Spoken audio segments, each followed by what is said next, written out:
শ্রী শ্রী ঠাকুর অনুকূলচন্দ্রের সংক্ষিপ্ত জীবনী। বাংলার হিন্দুর ধর্মাকাশে যে সকল ধার্মিক পুরুষ তারকার ন্যায় খ্যাতি অর্জন করে গেছেন, ঠাকুর অনুকূলচন্দ্র তাদের মধ্যে অন্যতম। পরমপ্রেমময় শ্রী শ্রী ঠাকুর অনুকূলচন্দ্র আমাদের দৈনন্দিন জীবনে চলার পথে স্মরণীয় ও অনুসর্তব্য বহুবিধ অমূল্য নির্দেশ দান করেছেন।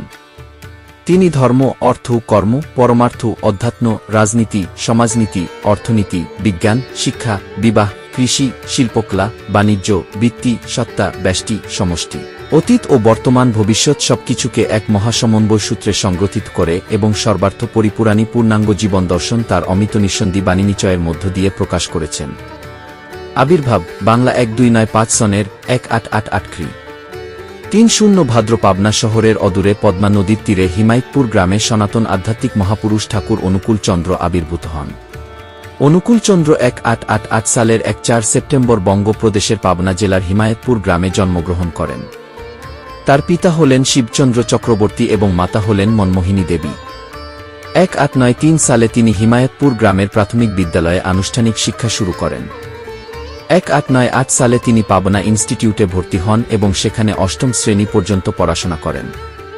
তিনি অমিতাবাদের রায়পুর উচ্চ বিদ্যালয়ে অল্প সময়ের জন্য পড়েন এবং তারপরে পশ্চিমবঙ্গের ২-৪ পরগনার মেহাটি উচ্চ বিদ্যালয়ে ১৯০৫ সাল পর্যন্ত পড়াশোনা করেন।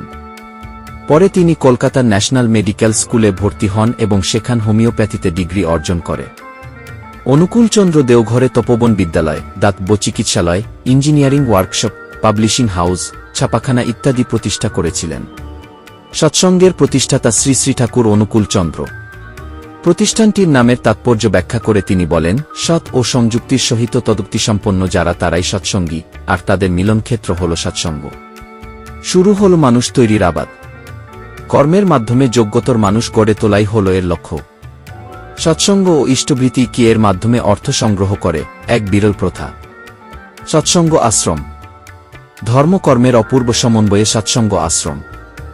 শিক্ষা, কৃষি, শিল্প, সুবিবাহ আস্তিকের এই ৪ স্তম্ভের অভিব্যক্তি। এই আশ্রমে বিভিন্নমুখী কর্মপ্রতিষ্ঠানের বিদ্যায়তন গড়ে উঠল। প্রাচীন ঋষিদের তপোবনের নব্য সংস্করণ যেন ব্রহ্মচর্য, গার্হস্থ্য, বানপ্রস্থ ও সন্ন্যাস সনাতন আর্য জীবনের এই ৪টি স্তরই সৎসঙ্গ আশ্রমভূমিতে এক সামঞ্জস্যপূর্ণ যুগোপযোগী রূপ লাভ করে। ঠাকুর অনুকূলচন্দ্রের আধ্যাত্মিক প্রেরণায় উদ্বুদ্ধ হয়ে দলে দলে মানুষ এসে তার শিষ্যত্ব গ্রহণ করে। শরৎচন্দ্র চট্টোপাধ্যায়, নেতাজি সুভাষচন্দ্র বসু, মহাত্মা গান্ধী, লাল বাহাদুর শাস্ত্রী, গুলজারিলাল নন্দা এই সৎসঙ্গের কর্মকাণ্ড দর্শন করে ভূয়সী প্রশংসা করেন। ১৯৬৯ সনের ২-৭ জানুয়ারি তারিখে ৮-১ বছর বয়সে তারই প্রতিষ্ঠিত আশ্রম ভারতের বিহার রাজ্যে দেওঘরে ঠাকুর দেহ ত্যাগ করেন।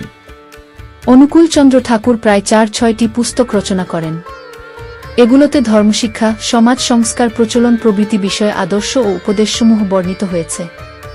এর মধ্যে উল্লেখযোগ্য সত্যানুসরণ, পুণ্যপুঁথি, অনুশ্রুতি ৬ খণ্ড, চলার সাথী, শাশ্বতী, বিবাহ বিধায়না, সমাজ সন্দীপন, জ্যোতি অভিধর্ম। সৎসঙ্গের প্রতিষ্ঠাতা শ্রী শ্রী ঠাকুর অনুকূলচন্দ্র। প্রতিষ্ঠানটির নামের তাৎপর্য ব্যাখ্যা করে তিনি বলেন, সৎ ও সংযুক্তির সহিত তদুক্তিসম্পন্ন যারা তারাই সৎসঙ্গী, আর তাদের মিলনক্ষেত্র হল সৎসঙ্গ। শুরু হল মানুষ তৈরির আবাদ। কর্মের মাধ্যমে যোগ্যতর মানুষ গড়ে তোলাই হল এর লক্ষ্য। সৎসঙ্গ ও ইষ্টবৃত্তি ক্রিয়ার মাধ্যমে অর্থ সংগ্রহ করে, এক বিরল প্রথা। অনুকূলচন্দ্রের আদর্শ ও কিছু উপদেশ। ঠাকুর অনুকূলচন্দ্র সব সময় চাইতেন তার অনুসারীরা সব সময় কৃষ্ণ ভক্তির পথে থাকুক, কারণ ভগবানের উপাসনা ছাড়া মুক্তি লাভের কোনো উপায় নেই। কৃষ্ণ ভিন্ন উপায় নাই আর সংসারে, ভগবান ব্যতিরেকে উপাস্য নাই। ঋষিগণ তাহারই বার্তিক, তোদের লক্ষ্য ভগবান। মনকে স্থির রাখার উপায় কি? কিভাবে ভগবানের পথে একাগ্রতা আসবে, এ বিষয়ে ঠাকুর অনুকূলচন্দ্র বলেছেন, বাসুদেবী, কৃষ্ণ সব হলে একাগ্রতা সহজ হয়। সমস্ত গীতার মধ্যে ঘুরে ফিরে ওই ইষ্ট প্রাণ হওয়ার কথা, ওই কৃষ্ণ প্রাণ হওয়ার কথা। সমস্ত মহাপুরুষদের কথাই ওই, শিক্ষাই ওই, কাজই ওই। ওইটুকুর অভাবেই তো জন্ম জন্মান্তরে কত কষ্ট। ভগবানকে যে বুকে বয়ে নিয়ে বেড়ায় তা আবার পরোয়া কি? ভগবানকে জানা মানেই সমস্তটাকে বোঝা বা জানা। আলোচনা প্রসঙ্গে বসুদেবের ছেলে শ্রীকৃষ্ণ রক্ত মাংস সংকুল এই প্রতীকী যা কিছু সব, এই বোধই চরম বোধ। অনুকূল চন্দ্র মায়ের কাছে দীক্ষা গ্রহণ করেই নবোদ্যম নিয়ে উৎফুল্ল মনে উঠে পড়ে লেগে যান মানুষের চরিত্র গঠনের কাজে। তিনি পারিপার্শ্বিক অবস্থাকে কলুষমুক্ত করার জন্য এত অপমান, এত গঞ্জনা সহ্য করে চলেছিলেন তাঁর আপন গতিপথে।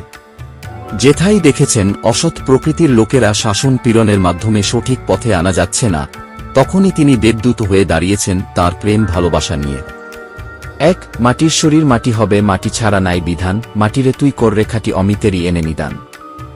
২. কেউ যদি তোমার নিন্দা করে করুক, কিন্তু খেয়াল রেখো তোমার চলন চরিত্রে নিন্দনীয় কিছু যেন কোনো ক্রমে স্থিতিলাভ করতে না পারে, তাহলে নিন্দা ব্যর্থ হয়ে উঠবে এমনিতেই। ৩. অশিক্ষিতকে শিক্ষা দেওয়া বরং অনেক সোজা হয়, কুশিক্ষিতদের শিক্ষক হওয়া সেটাই কঠিন কাজ, সোজা নয়। ৪. যতই পরের দোষ দিবি তুই নিজের যা দোষ এড়াতে, পেয়ে বসবে সে দোষ তোমায় দেবে না পা বাড়াতে। ৫. সহিতে তুমি না পারো যদি অন্যের কটু ব্যবহার, কেমন করে সইবে তারা তোমার তিক্ত অত্যাচার। ৬. কাউকে যদি বলিস কিছু সংশোধনের তরে, গোপনে তাকে বুঝিয়ে বলিস সম্বেদনা ভরে। ৭. হীরক যেমন কয়লা প্রভৃতি আবজেনায় থাকে, উত্তমরূপে পরিষ্কার না করলে সেটার যেতি বেরোয় না, তেমনি তিনি তো সংসারে অতি সাধারণ জীবের মতো থাকেন, কেবল প্রেমের প্রভাবেই তার দীপ্তিতে জগৎ উদ্ভাসিত হয়। প্রেমই তাকে ধরতে পারে। প্রেমের সঙ্গ কর, তিনি আপনিই প্রকট হবেন। ৮. কারো সাহায্য যখন তুমি না পাও, তখন পিতার কাছে যাও, সে তার সর্বস্ব বিলিয়ে দিয়ে তোমাকে সাহায্য করতে প্রস্তুত থাকবে। কৃতজ্ঞতাবোধ থাকতে হবে, নচেত অমানুষ সেই সন্তান।